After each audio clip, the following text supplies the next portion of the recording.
context of the experience, they bring that particular frame of reference back with them, and so they tend to be less judgmental afterward, and even people hearing about the experience, as you suggest, may pick up something of the same effect. Well, it suggests that there's a sense of perfect poetic justice in the universe, that the law of karma is operating flawlessly. I mean, I could forgive Hitler thinking that at some point he has to experience all of the pain that he himself has inflicted. That very point once came up in one of my classes. I don't know if I have time to tell this particular story, but there was a woman who gave an account of a near-death experience that she had when she was in her 20s. She had a very abused childhood and was incested and so forth.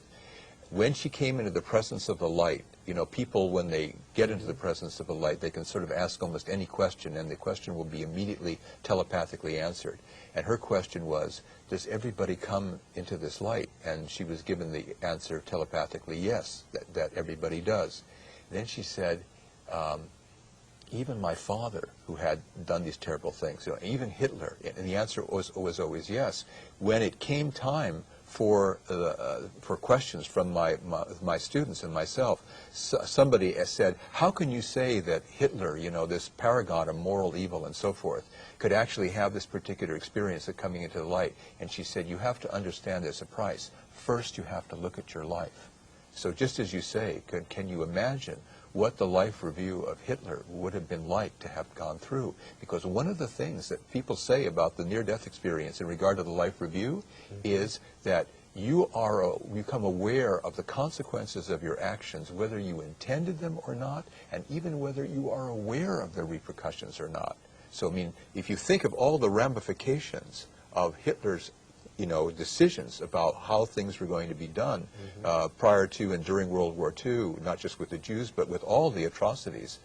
You know, that man died over 50 years ago. You wonder whether his life review is over yet. Well, perfect justice. It seems as if the life review takes place outside of our normal space and time. It does. Because it might take forever. Yes. Yeah, I'm saying, just, yeah, I'm not really meaning literally that his life review is not over yet, but because people say in the near-death experience, and when they have the life review, that they are outside of time, and yet they can process all this information. And a lot of people, not to give it a heavy tone, because people have the near-death experience, they don't say, I don't want people to feel guilty about this. I don't want, they say, it's like a learning experience. It's meant to show you something. Because Hitler, obviously, is the most extreme case that we can use. In the normal case, what people say about the near-death experience and what they learn from the life review is, it shows them something. It teaches them something. It is a teaching. It's not something that's meant as a punishment or to scare people. And none of my remarks should imply that. It's meant to wake people up so that they simply become aware of the consequences of their actions before committing those actions, knowing that they themselves are going to have to be the recipients of them. It's as if there's only one person in the universe, and it's us.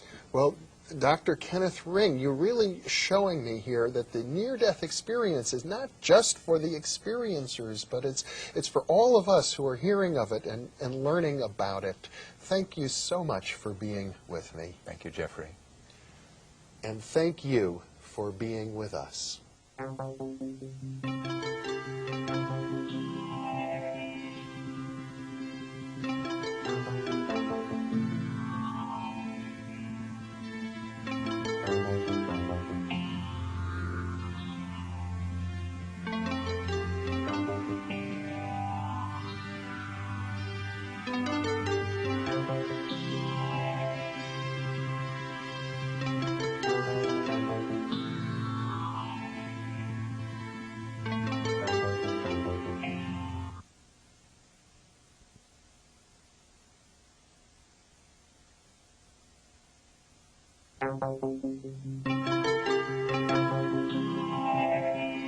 Thinking Aloud.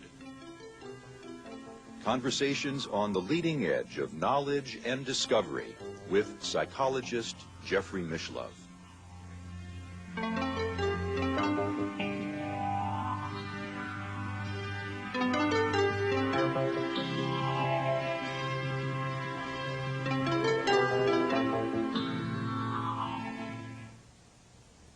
Hello, I'm Jeffrey Mishlove. Today we're continuing our exploration of the near-death experience. My guest is Professor Emeritus Dr. Kenneth Ring, former member of the Department of Psychology at the University of Connecticut.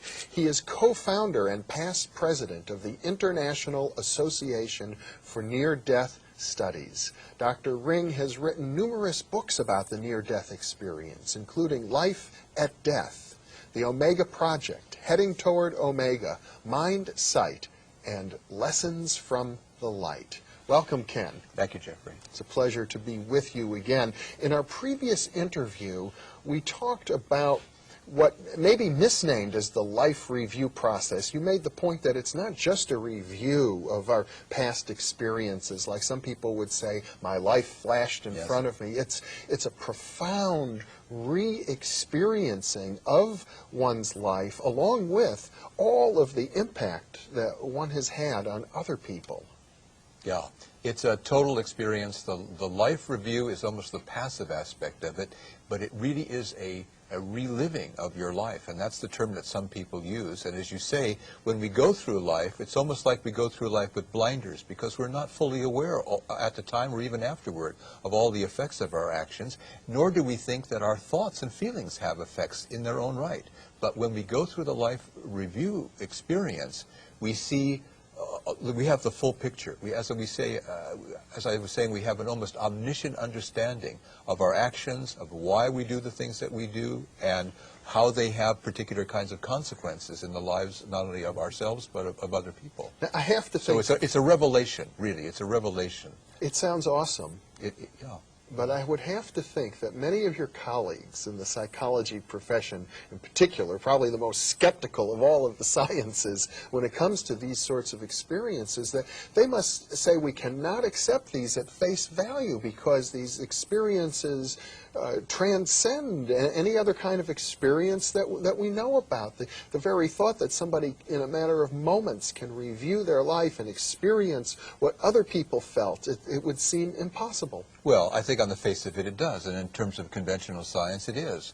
But the thing is that these experiences break the walls of conventional science down, and they open fissures in those walls, and we have to be able to peer through those fissures and to have a much broader view of what really is possible. The thing is, yes, these experiences on the face of it are impossible, but they happen. They happen repeatedly. They can be documented. Many people in different countries tell the same stories, and in some cases, especially in the early days of near-death experience research, people thought they might be the only ones in the world that were having these kinds of experiences. But when you collate these accounts, you see that they form a regular pattern. Now, I'm not saying that we can easily explain these experiences. We can't. But I think to dismiss them as if they don't really happen when they exist in such plenitude is a kind of ostrich-like blindness. It just won't work. People are going to have to begin to pay attention to these experiences in science. They're already paying attention to it outside of science. The near-death experience has been around, at least from the time of Raymond Moody's research, since 1975, a quarter of a century. It's here to stay, and people are going to have to reckon with it, and scientists included. Well, I think some scientists would say, yes, granted, people are reporting these experiences, but are they actually interpreting their own experience fairly or accurately, or could they be suffering from some sort of, let's say, lack of oxygen in the brain that causes them to form mistaken ideas about their own experience? Well, of course, it's possible, although there have been studies of oxygen levels in people that have had near-death experience. In some cases, they are not abnormal, and yet the experiences are reported. In fact, there are some cases that are so extreme in terms of the physiological parameters involved, and yet the experience is identical to what is reported, in ordinary cases of NDEs, that those arguments, again, they simply don't scan. The fact that so many people, naive experiencers as well as sophisticated persons, are talking about their experiences very much the same way, and in some cases the people who have these experiences had said they were very skeptical about them before, but when they had all their skepticism vanished, I think suggests that there is kind of a baseline of commonality to these experiences that, again, is going to have to be addressed. I think the problem is we don't don't have good explanations for some of the facets of near-death experiences. In fact, indeed, for most of them.